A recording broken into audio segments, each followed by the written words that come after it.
Good morning friends, welcome to my channel joys cooking and blog. তো আজকে সকাল সকাল হাজির হয়ে গেছি নতুন একটি ভিডিও নিয়ে। আশা করি তোমরা সবাই ভালো আছো আর আমিও ভালো আছি। আর আজকের রেসিপি হচ্ছে চালতার টক মিষ্টি চাটনি। আশা করি তোমাদের ভালো লাগবে। আর ভিডিওটি শুরু করার আগে আমার চ্যানেলটিকে সাবস্ক্রাইব করতে ভুলবেন না। তাহলে চলো দেখে নিই। আমি এখানে একটা চালতা নিয়েছি আর চালতাটিকে এরকম করে টুকরো টুকরো করে কেটে নিয়েছি। চালতাটিকে আমি হালকা সেদ্ধ করে নেব। আর সেদ্ধ করার আগে আমি এই জলে অল্প নুন আর অল্প হলুদ গুঁড়ো দিয়ে দিলাম।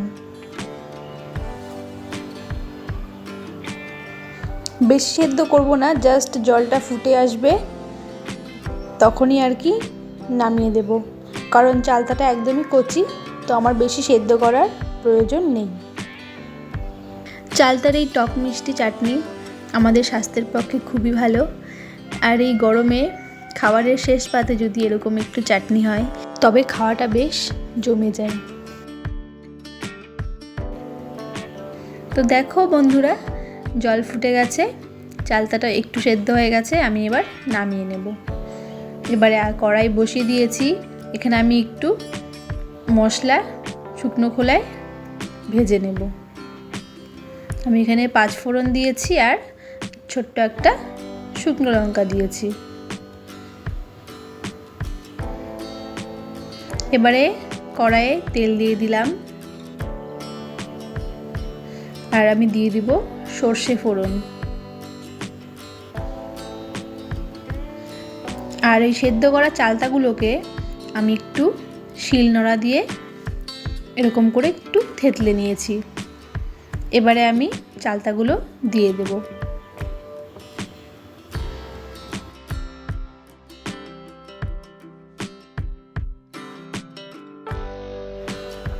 এবারে এখানে আমি অ্যাড করে দেব সামান্য লবণ আর অল্প হলুদ গুঁড়ো। লবণ এখানে জাস্ট অল্পই ব্যবহার করব, কারণ চাটনিতে লবণের বেশি প্রয়োজন নেই। তাই আমি সামান্য পরিমাণে নুন আর হলুদ ব্যবহার করলাম। আর হলুদ যেহেতু আগে সেদ্ধ করার সময় সামান্য দিয়েছিলাম, তাই এখন জাস্ট অল্প পরিমাণেই অ্যাড করলাম।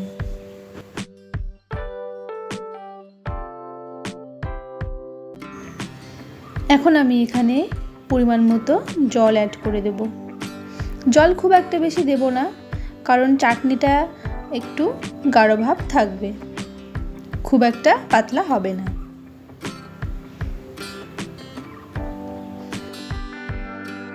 জলটা ফুটতে শুরু করলে এখানে আমি চিনি অ্যাড করে দেব।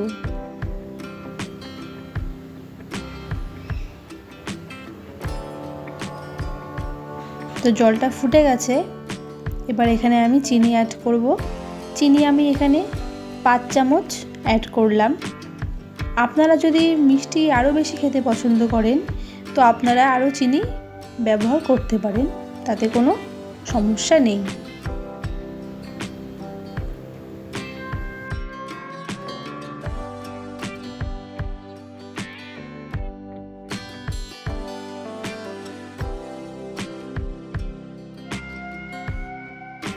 চালতাটা যেহেতু আগেও একটু সেদ্ধ করা ছিল, তাই এই চাটনিটা হতেও বেশি টাইম লাগবে না। দেখতেই পাচ্ছ চাটনিটা প্রায় হয়ে এসছে আর জলটা আর একটু গাঢ় হবে। আর দেখো চালতাগুলো খুব সুন্দরভাবে সেদ্ধ হয়ে গেছে। আর এরকম আমি শিলনোড়াতে থেতলে নিয়েছিলাম, কারণ হচ্ছে চালতাটার ভেতরে যাতে এই লবণ মিষ্টির স্বাদটা খুব সহজেই চালতার ভেতরে যেতে পারে। আর যেই মশলাটা আমি শুকনো খোলায় টেলে নিয়েছিলাম, ওটাকে আমি এরকম আধা ভাঙ্গা করে নিয়েছি। এই মশলাটা আমি এখন এই চাটনির মধ্যে দিয়ে দেব। নর্মাল চাটনি তো আমরা প্রায়ই খেয়ে থাকি, কিন্তু হঠাৎ একটু এরকম মশলা অ্যাড করে চাটনি খেতেও ভালো লাগে। রোজ রোজ নর্মাল চাটনি ভালো লাগে না। আর এই মশলাটা দেওয়াতে চাটনিটায় খুব সুন্দর একটা ফ্লেভার চলে আসে আর খেতেও খুব ভালো লাগে। তো আমার চাটনি একদম রেডি, আমি এবারে নামিয়ে নেব। আর মশলাটা দিয়ে দেওয়ার পর জাস্ট আমি 1 মিনিট নেড়ে চেড়ে নিয়েছি, তারপর আর বেশি ফোটানোর কোনো দরকার নেই। তো এবারে চাটনিটা আমি একটি সার্ভিং বোলে সার্ভ করে নিয়েছি। দেখতে যতটা সুন্দর হয়েছে, খেতে তার থেকেও বেশি ভালো হয়েছে। আর মশলাটা দেওয়ার পর চাটনিটার মধ্যে খুব সুন্দর একটা কালার চলে আসছে। তাহলে বন্ধুরা, আমার ভিডিওটি কেমন লাগলো অবশ্যই কমেন্ট বক্সে কমেন্ট করে জানাবেন। আর আমার ভিডিওটিকে লাইক অ্যান্ড শেয়ার করতে ভুলবেন না। আর বাড়িতে অবশ্যই ট্রাই করবেন, স্পেশালি মশলাটা ব্যবহার করবেন, সত্যিই বলছি দারুণ লাগে। তাহলে বন্ধুরা, আজকের মতো টাটা, সবাই ভালো থাকবেন, সুস্থ থাকবেন।